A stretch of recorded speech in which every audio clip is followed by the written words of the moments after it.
That's what we've been doing. Justice has kind of been Yeah, based on what we can afford to buy. that is, yes, that's a fact. And then the fact that we don't understand how this whole economy works, it makes it very difficult for us when we hear these people talk about, well, the country's going to crash. Well, if we continue at this rate, it's going to crash anyway. Okay? Now, we can have a depression, or we can have a recession, or reset this whole thing by doing the right thing by the American public. If you do the right thing by the American public, we're willing to, as citizens, to take some sacrifice. We'll take a hit. Okay, it's going to be some hard times for a while, but let us go out here and work together in unity. We're trying to correct this thing. If we do mortgage loan reductions, it's good for the country. But we're not going to do that because it's just what the people who control this is good for the banks not to. This is the situation we have to look at and understand that other people are dictating your life. They're taking your home from you. They're misusing, abusing, and they've used laws to manipulate you. They have so much money you can't afford to fight them in court because they'll break you before you can break them. But guess who they're breaking you with? Still, you made your deposit into their bank. Why are we putting money in Bank of America if they're screwing over us? Why are we putting money in Wells Fargo if they're screwing over us? If we begin to understand that if we take our money out of these banks who are really doing harm to us, then they're going to have to correct their ways. But we keep going every month, every week, dropping our money off direct deposit to these same banks, and they're using the same money to fight you. It's unbelievable. But that's comes from me being in the banking industry because I understand that.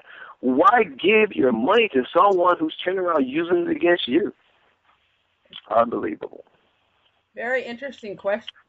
Yeah, we don't want to complain too much. We just want to share and educate people, but we need to wake up. We need to get to these webinars and these workshops and seminars. In fact, I'm hosting one on the 26th of February in San Jose, and I'll have a schedule of ongoing continuation workshops and seminars on learning the truth about law modification, learning what you need to know about how things are going in this country and how it's going to affect you.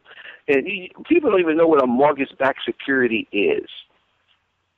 They really don't know. When I can say in one word, somebody else owns your house who don't live in America, pretty much. Okay, so your home is not owned by you anymore, nor is it owned by your bank. It's owned by a group of investors, and they make decisions on whether you do what you do or not. It's scary. It really is scary. It is scary because a home is a person's biggest investment in their life, usually. Right? They say it's the American dream, right, to be a homeowner, right? Well, that dream has been gone. It's been taken away from us because the opportunities for us to be able to own a home is falling weekly. 25,000 foreclosures a week or sales a week. That's what's happening in this country. So you look up, well, who's going to own those homes, and where are your children going to go? How do you talk to your child about losing your home? When you say this is the way you go to school, son or daughter, get an education, buy your home, and life is going to be good. And here the parent came and keep a home and been misused and abused, and you want this child to have faith in what this system is all about? It's just difficult. It really is difficult. Well, of course it's difficult because people think that if they go to a professional, that professional's wisdom will be used in their favor. That's the whole problem. Yeah. They have a fiduciary responsibility to do the right thing by you, and that's what I'm saying. These laws that they made to you, they had a responsibility according to their professionalism, their license, and their charters with the state of California to do the right thing by citizens. They didn't do it for greed, for purpose of making more money. So you were used to make more money for a handful of people on Wall Street, and that's the bottom line.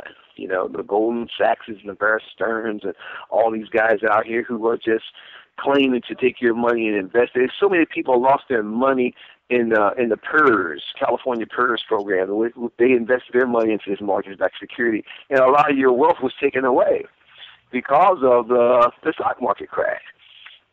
A lot of pension plans have been difficult. I'm sure people have seen it in their statements that they've lost wealth. Well, where did the money go? Is the question. So, I'm really glad to have this opportunity to interview you. I look forward to seeing you. All right. Okay, and thank you so much.